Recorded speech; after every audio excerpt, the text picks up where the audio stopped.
Salam anak-anak semuanya. Salam school. Apa kabarnya? Dahsyat, luar biasa. Yes, yes, yes. Sama dengan Miss Elo, mentor kelas 3, sebelum kita mulai dengan kegiatan kita hari ini, kita akan awalinya dengan doa. Are you ready to pray, my students? Let us pray. Dear God, now we want to start our study. Please bless us. In Jesus' name we pray. Amen. Stand up please. Mars Genyo.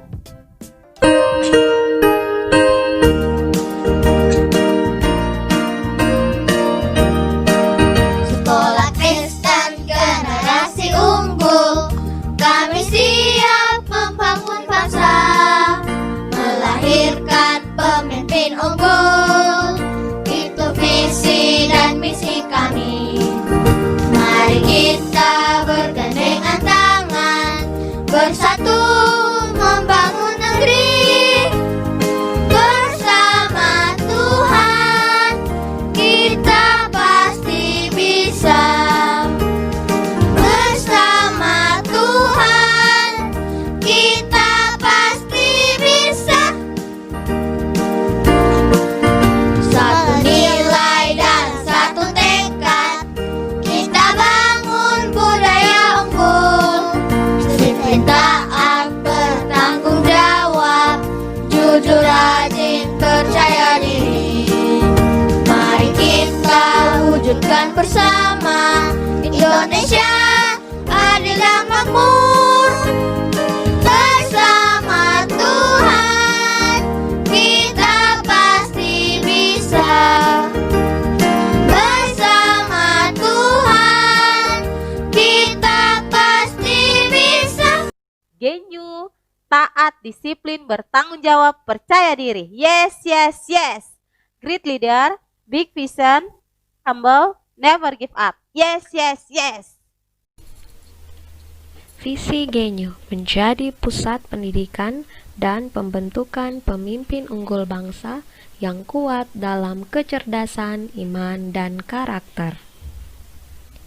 Misi Genyo mempersiapkan setiap siswa mencapai potensi maksimal, karakter maksimal, dan prestasi maksimal dengan melakukan mentoring secara individual dan berkelanjutan, sehingga mengalami transformasi pola pikir, pola rasa, dan pola tindak untuk melahirkan pemimpin unggul bangsa di 7 area kehidupan: politik dan pemerintahan, ekonomi dan bisnis, sosial, seni dan budaya, ilmu pengetahuan dan teknologi, pendidikan, dan spiritual.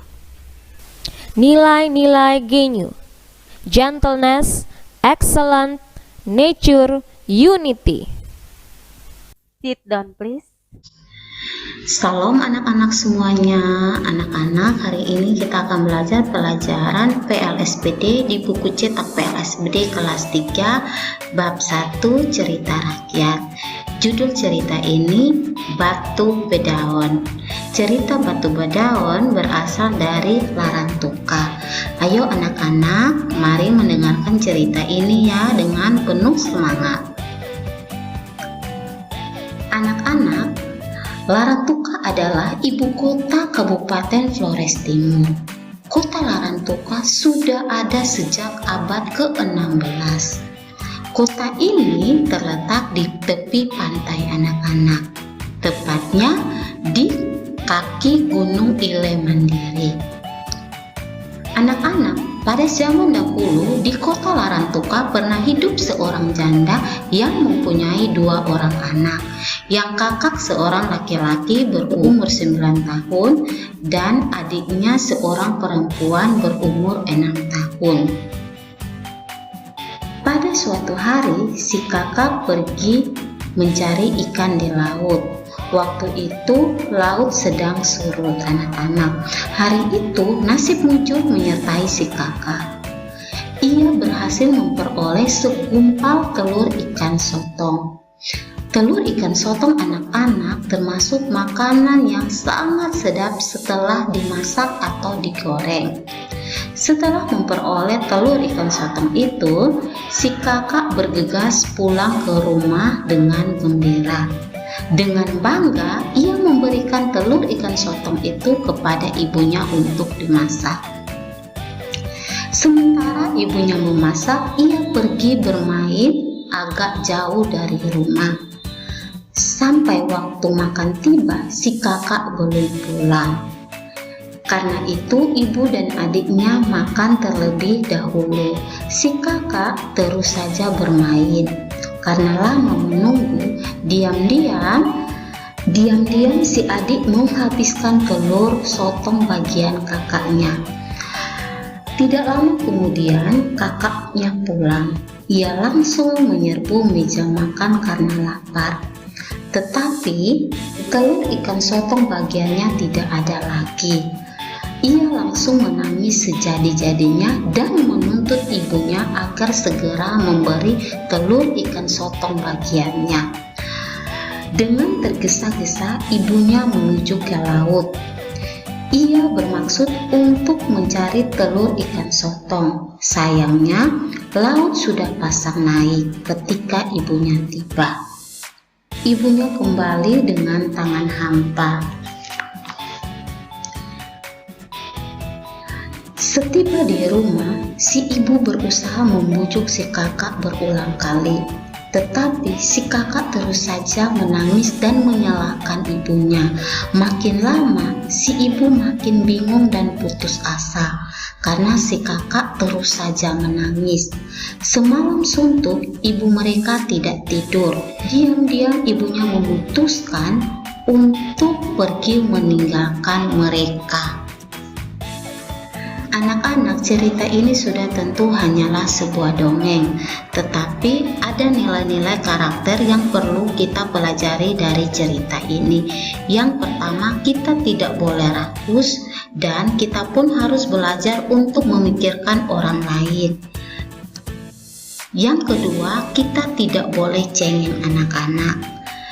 Dan yang ketiga, jangan suka menuntut orang tua. Kita harus bisa untuk menjaga sikap kita kalau kita sedang menginginkan sesuatu.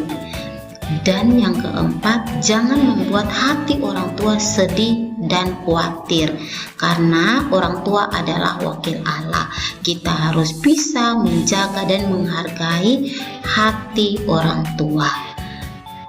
Dan yang terakhir, jangan menyerah pada persoalan, karena setiap persoalan pasti ada jalan keluar. Nah, anak-anak, materi kita cukup sampai di sini. Berikut ini tugas yang harus dikerjakan oleh anak-anak di rumah. Selamat belajar anak-anak, Tuhan memberkati. Anak-anak, untuk mengakhiri pembelajaran kita di hari ini, kita akan berdoa. Are you ready to pray, my students? Let us pray. Thank you, Lord, for blessing our study today. Amen. Thank you, students. Bye.